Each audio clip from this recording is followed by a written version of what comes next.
The Audi S3. It's a more discreet type of hot hatch. One that's aimed at people who wear lounge suits rather than tracksuits. But that doesn't mean that it's all go and no show.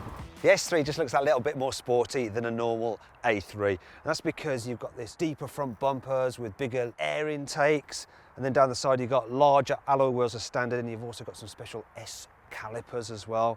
Down the sides, you've got side skirts, just help it look like it's hugging the road a bit better. The fact that the suspension is a bit lower also adds to that. There's a discreet roof spoiler at the back because Audi doesn't want this car to look too boy racery. The only real giveaway this is a performance car is the red S3 badge, and the fact you've got quad tailpipes. Now there's one other thing I like about this car, look.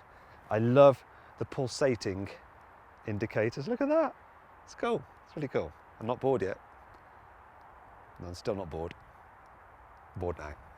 If you are bored of 5-door hatchbacks, you can get a sportier looking 3-door version of the S3. And starting at around £33,000, it's about £2,000 cheaper than this Sportback version, though the 5-door does get an automatic gearbox as standard. Now if you click on the pop-out banner or on the link below the video, you can save around £3,000 on either S3 model through carwow.co.uk.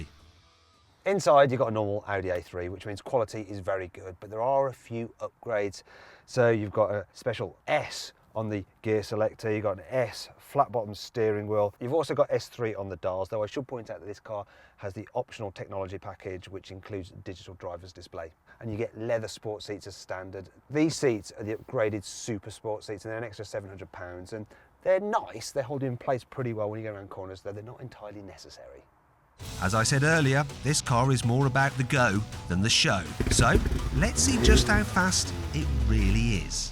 This car has a 2-litre turbocharged petrol engine with 310 horsepower and 400 newton meters. Now it would struggle to put all that power down if it wasn't for the fact that this car comes as a standard with quattro all-wheel drive, and it should be able to do 0 to 60 miles an hour in just 4.6 seconds with the automatic gearbox. It should be able to do it pretty much even when the weather is like this. That is the beauty of this car. So to launch it, I just put the drive select into dynamic, I put the stability control into sport, the gearbox into sports mode, then I just keep my left foot on the brake, floor the throttle, and now I'm going to release the brake. A little bit of scrabble for traction in this awful weather, but whoa! And that was 60 way back there. It's like a rocket ship.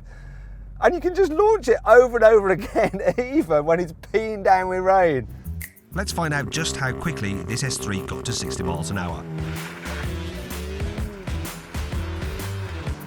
That's just 4.5 seconds, which is quicker than Audi claims. This S3 really is a proper wolf in sheep's clothing, because while you got all that performance, for most of the time when you're just cruising along, it's really sedate. It's as comfy as a big woolly jumper. So this car has the adaptive dampers, the magnetic ride. It's about 900 quid extra, but it's worth having it because when you put the car into comfort mode, it slackens them off and then it deals nicely with bumps, and you can pootle around. And I'm actually averaging 32 miles per gallon, which is pretty impressive really. And I think it's definitely worth spending the extra 1,500 quid to get the automatic gearbox, because it just takes a strain out of everyday life and commuting, and you can change gears yourself if you want using the paddles, or if you're just cruising on the motorway and suddenly need to overtake someone, it responds really quickly. Yeah, and you're back to being a wolf again. And then what happens if you encounter a twisty road? Well, you can put the car into dynamic to stiffen up the suspension. Also adds weight to the steering, makes the exhaust louder, and the gearbox shift a bit faster. And considering how wet it is, this thing corners very, very well. So when the front wheels start to slip, such as they would do down a front wheel drive car, it can send power to the rear to push you out the corner, and it just grips and goes like a good one. It's more fun than the old S3, which felt totally inert, but still, I don't think you feel quite as much as you do in a Golf fight. It doesn't feel quite as adjustable if you lift off the throttle mid-corner, but still, for most people, most of the time, cruising around, this is going to be great for them. And don't forget that you still have all the benefits of a normal Audi A3, like decent rear passenger space and good practicality, though there is one compromise. The S3's boot is about 40 litres smaller than the normal A3's because of the quattro all-wheel drive system. Has a rear differential which goes underneath the boot floor, and it means that you don't have extra underfloor storage like you would do in the normal car. Still, a slightly smaller boot is a small price to pay for all that extra boot you get from the engine. So really, no one is going to care. So then, what's my final verdict on the Audi S3?